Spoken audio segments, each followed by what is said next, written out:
What is up, YouTube? Today I'm going to be showing you guys how to do a crispy front lineup. This is my boy JJ. You can tell his front lineup is a little bit overgrown right now, so I'm going to show you guys how to begin that extra crispy.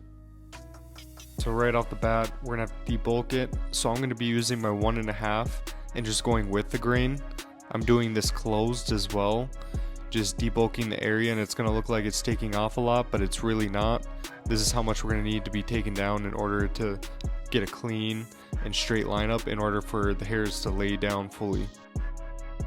I also did not debulk the C-cups too much, and the reasoning why I did that is to keep the C-cup darker so that when I line it up, it's going to have a darker and more sharp look, and I'm not going to have to enhance them very much to little at all. To prep the hairline, I use Glass 2.0. I just do a few sprays on a neck strip and then apply it on their forehead.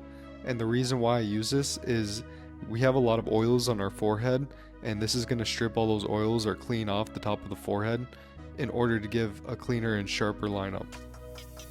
You also don't need to use too much of this. 2 sprays of it goes a long way. Then I'm going to apply some hairspray. It's important to do this step because it's going to lock the hairline in place. If you skip this step, it's going to be really hard on hairlines like JJ's because you can see his hairline grows to the right. Right here I'm using my Dyson on the second heat setting, and it's going to just be so much easier to work with the hairline when it's dry.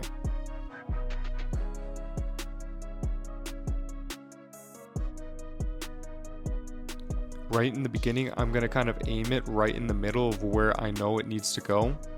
His hairline has always grown in a little too much, so technically this is a pushback, but it always looks sharp after, and this is where his hairline would be if it wasn't overgrown. And usually when it comes to the lineup, I always start with going to the right, and then after I push towards the left. You're going to see me going into the corner right here. I'm not digging too straight into it, I'm kind of going down at an angle to play it safe. And if I feel like I need to go into it even more, later on I will dig into it a little bit more. As I'm going to the left, you're going to notice that I do the same thing. I'm being a little bit more precise and careful about how deep I'm going into the hairline.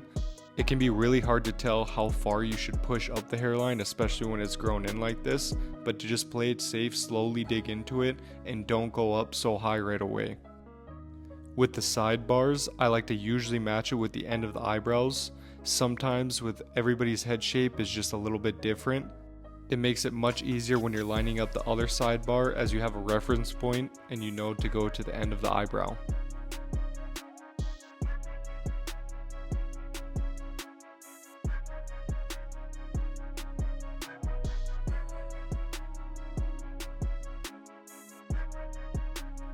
So with the C-cup right here, you can tell that I'm making a small reference point. I'm also going to make another reference point at the bottom of the C-cup and then connect those 2 lines together.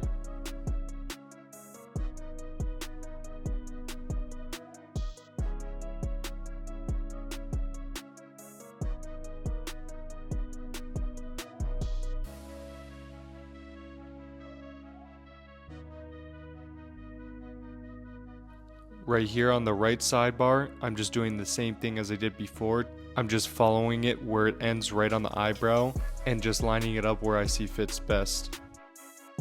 Right here, you're going to see I'm doing the same thing as the other side for the C-cup. I'm just making my reference points and then connecting them together.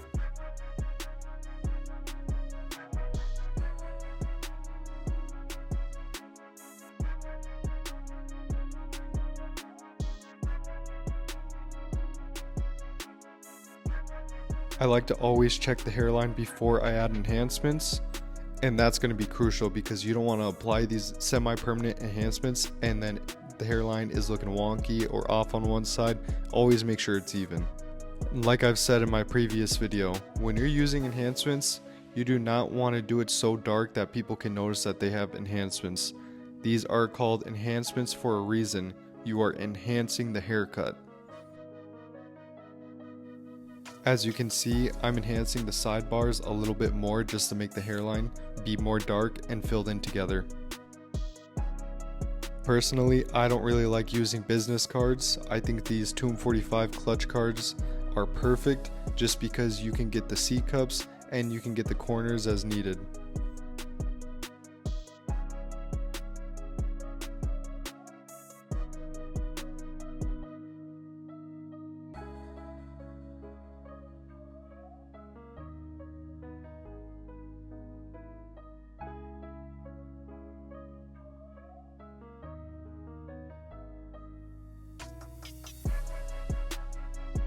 After I apply the enhancements with the gun, I like using hair fibers as well.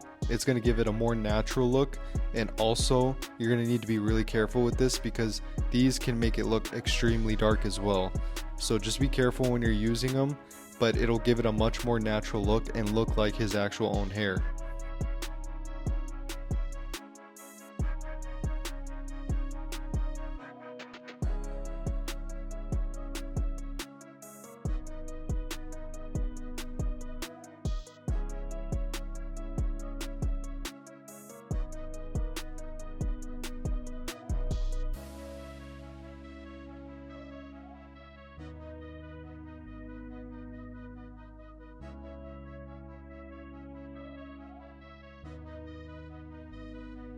When I finish the enhancements, I like to hit it with my trimmers one more time just to give it a little bit of a sharper look.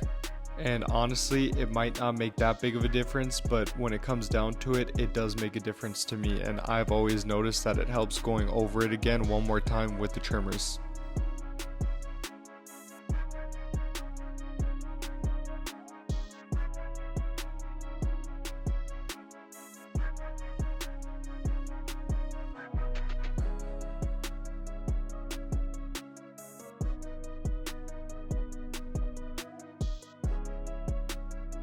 So I like to use this water resistant spray from Hair Illusions. As barbers, I know you guys see the memes of people saying, oh, this is gonna wash off as soon as I get some water on it, or it dripping down on their forehead. So I have noticed this spray does help keep the hairline in place. Now it's not gonna completely stop it if they shower and scrub, but it's definitely gonna make a difference.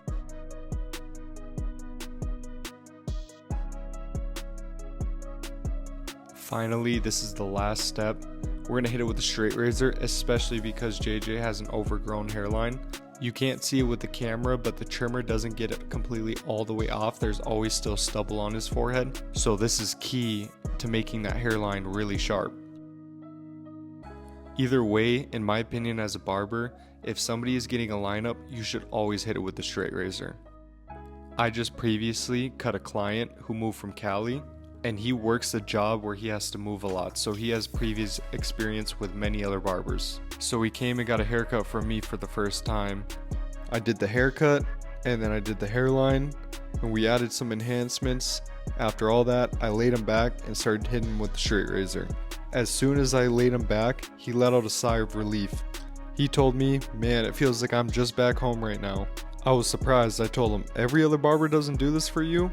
He told me, nah, only my barber back home does this. Whenever I go to any other barber shop, they just line me up like normal, and then that's it. Only my barber at home does this for me. So if you're a barber and you don't usually do this, start doing this for your clients, trust me.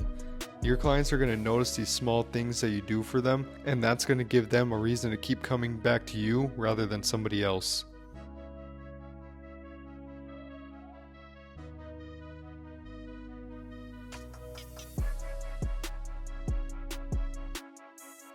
Bang! There's the final result.